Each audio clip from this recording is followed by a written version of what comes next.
এত পাকা পেঁয়াজটা কোনদিন তুলতে পারে না 2-20 বছরের মধ্যে। কাকা আপনি কি জমি নিরান না? ঘাসের মধ্যে তো পেঁয়াজ ডুবিয়ে গেছে মনে হচ্ছে। এবার বাবু অনুরাগ করে আমি জমি নাই। কেন এত রাগ কিসের জমি? এবার পেঁয়াজের দাম ভালো না, এবার তো চাষা খাবারে মরিয়ে বাদাম শেষ হয়ে যাচ্ছে। ও পেঁয়াজের লস হবে এই জন্য আপনি পেঁয়াজের যত্ন করেননি? পেঁয়াজের যত্ন আমি করি নাই। তাহলে কি করে খাবেন? পেঁয়াজের যত্ন না করলে আপনারা কি করে খাবেন কৃষকরা? 800 টাকা এটা পরিয়ত নেই, পেঁয়াজের দাম দিচ্ছে সরকার 1200 টাকা, সরকার নাই সে। গত বছর তো পেঁয়াজের দাম অনেক ভালো গেছে। গত বছর 3000-4000 টাকা মন বিক্রি করেছি। প্রতি বছরে কি পেঁয়াজের দাম ভালো যায়? সবকিছুরই তো উত্তন পতন আছে, বোঝেন না? 4 জায়গায় এবার 2 দিত। 2 হলে আপনি খুশি হইতেন না? 2 হলে আমি খুশি হতাম, তো সবাই খুশি হতো, আমি না। আমার চাষি ভাইরা সবাই বাংলাদেশে সবাই খুশি হইতো। আমার একা খুশিতে খুশি না, সবাই বাংলাদেশে। হ্যাঁ, বাংলাদেশে সবাই চায় পেঁয়াজের দাম 2000 হোক। হ্যাঁ 2000 হোক। এটা হচ্ছে সবারই চাওয়া। হ্যাঁ এটা সবারই চাওয়া, কিন্তু আপনার জমিটা দেখে আমার খুব খারাপ লাগলো যে জমিতে এত পরিমাণ আগাছা। আমি তো বাবা বললাম যে এবার জমি নিরে নাই হইলো কেন রাগ করে কষ্ট তো না। একটা কামলা নিতে গেলি নোয়া নাগে 800 টাকা 700 টাকা খাবার দিয়ে।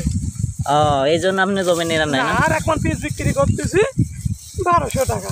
এই দুইটা কি কামলা নাকি? এই দুইটাই আমার ছেলে। ও দুইটাই আপনার ছেলে? এরাও তো খুব সুন্দর পেঁয়াজ উঠায়। হ্যাঁ পেঁয়াজ সুন্দর পেঁয়াজ উঠায়, কিন্তু বাপের সাথে বাপ পাবে। কৃষকের ছেলে কৃষকই হবে না?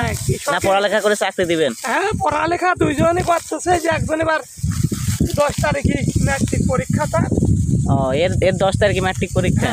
তবু এই 3-4 দিন আছে পরীক্ষা, তারপরেও তার দিয়ে পেঁয়াজ উঠাচ্ছেন, এটা তো ঠিক না। আল্লাহ দিলি দুয়া করলে সে পাশ করে যাবে ইনশাআল্লাহ, কোনো টেনশন হবে না। আপনি চাচ্ছেন যদি তারা পড়ালেখা করে চাকরি পাইলে না পালি পরে কৃষি কাজ করে খেতে হবে। হ্যাঁ কৃষি কাজ করে খেতে হবে। আর বাবু কৃষি কাজ করবে না হলে ব্যান কিনে দেবো বাবা। ব্যান কিনে দেবেন? একেবারে ডাইরেক্ট ব্যান, কোনো কালিবাসি না। তাহলে তোমরা পড়ালেখা মন দিয়ে করবা, নাহলে কিন্তু ব্যান কিনে দেবে। আমার এই 2টা ছেলের পিছনে প্রত্যেক মাসে 5000 টাকা করে খরচ হচ্ছে। প্রতি মাসে 5000? প্রতি মাসে 5000 বাবা। শুধুমাত্র পড়ালেখার কাপড় চোপড়েই তো? কাপড় চোপড় দেওয়া, পড়ালেখা দিয়া হচ্ছে, এদের প্রচুর টাকা আমার ব্যয় হচ্ছে। আপনি যেই 300 মণ পেঁয়াজ পাবেন, এই পেঁয়াজ কি এখনো বিক্রি করছেন? বিক্রি করছি, বিক্রি না করে সব ছেলে পেলে দেবো কোনকে।